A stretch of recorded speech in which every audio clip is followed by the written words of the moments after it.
안녕하세요. 알기 쉬운 보험 상식의 박상하 보험사입니다. 이번 시간에는 계속해서 비즈니스 업종별로 분류해서 필요한 보험에 대해서 말씀드리겠습니다. 순수 도매업은 주로 사무실과 창고를 갖고 소비자의 출입이 거의 없는 비즈니스로 주로 화재와 도난이 중요한 보호 대상이 되는 것이므로 계절별로 달라지는 재고량 중 최대치를 기준으로 가입해야 피해 보상 시 문제가 없을 것입니다. 하지만 많은 경우 사업체가 건물까지 함께 소유하고 있어 보험 가입에는 건물을 하나의 항목으로 넣는 경우가 대부분이지만 여기에는 숨겨진 문제가 있습니다. 비즈니스와 건물의 법적 소유자가 다른 경우가 많습니다. 비즈니스는 코퍼레이션을 했는데 건물은 개인이 소유한 경우가 되겠습니다. 이 경우 별도의 건물 보험과 비즈니스 보험을 각각 가입해야 하지만 만약에 보험회사에서 하나의 사업체로 인정이 된다면 반드시 가입 시 통보해서 보상에 문제가 없도록 해야 합니다. 또한 은행에 건물 담보 대출이 되어 있다면 그 가입자가 비즈니스가 아닌 개인이 되므로 이것 역시 점검해야 할 사항이 되겠습니다. 지금까지 수십 년 동안 도매업에 종사하면서 아무 문제가 없었던 것 중 최근 신경이 쓰이는 부분이 바로 직접 수입과 해외로부터 간접 생산이 되겠습니다.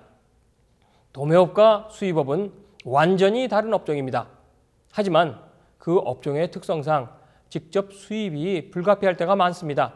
또한 외국에서 물건을 생산해서 수입하는 경우도 있습니다. 문제는 라이빌리티입니다. 도매업자에 의한 직접 수입품 혹은 생산품에서 프로덕트 라이빌리티가 있어야 하는데 이것을 책임지는 것이 바로 비즈니스 보험입니다. 그런데 보험업은 보험 정관에 홀세일러라고 되어 있지 임포터라고 되어 있지 않습니다. 물론 전체 취급 품목에서 아주 미미한 경우 무시하고 갈 수도 있겠지만 이런 경우 역시 보험회사에 사전 통보를 해야 보상을 받을 수 있게 됩니다. 미국 내에서 유통되는 수입업의 최종 법적 책임자는 수입업자가 되기 때문에 이를 책임져야 할 보험회사는 그만큼 큰 부담을 갖게 되는 것입니다. 자주 발생하는 일은 아니지만 한 번 클레임은 사업체 혹은 개인의 전 재산을 날릴 수 있는 규모가 될 것입니다. 그래서 사전에 보고가 되어 있지 않은 경우 그대로 가입자의 손해로 남게 될 수가 있습니다. 상가 건물 임대업은 가입자 입장에서 이상한 조항들이 많이 숨어 있습니다.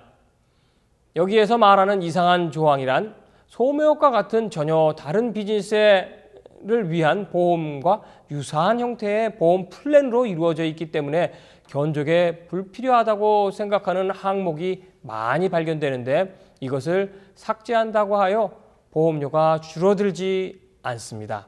하지만 그중 제일 중요한 것은 건물 보상이지만 그 외에 화재와 같은 피해로 공사 중 받을 수 없는 임대료의 보상을 받는 loss of income, 비즈니스 인컴 항목이 있는지 반드시 확인해야 합니다. 이는 임대가 되어 있는 상태에서 피해가 발생되었을 때만 보상이 이루어지지 임대가 되지 않은 상태에서 적용되지는 않습니다. 이것은 보험이 불경기 혹은 공실률 상승으로 받은 손해를 보상해 주지 않기 때문입니다. 또한 유리보상은 건물주에게 비어있는 상가의 유리 파손을 보상해 주지 임대자가 있는 비즈니스를 하고 있다면 임대업의 보험에서는 처리되지 않도록 계약되어 있는지 리즈 계약서를 확인하시는 것도 중요하겠습니다. 임대업의 특성상 세입자에게 들어오는 법적 소송이 건물주에게까지 확대되는 것을 막기 위해서 반드시 평소에 세입자에게 보험증을 요구해야 하며 Additional Insured로 임대업자의 이름과 주소를 보험 플랜에 삽입해 Certificate of Holder에 명기해야 한다는 것을 잊지 말아야 합니다. 이것은 임대자의 보험이 해지됐을 경우 서티피케이트 홀더가 보험 상태를 우편으로 알게 되는 중요한 단서가 되겠습니다. 감사합니다.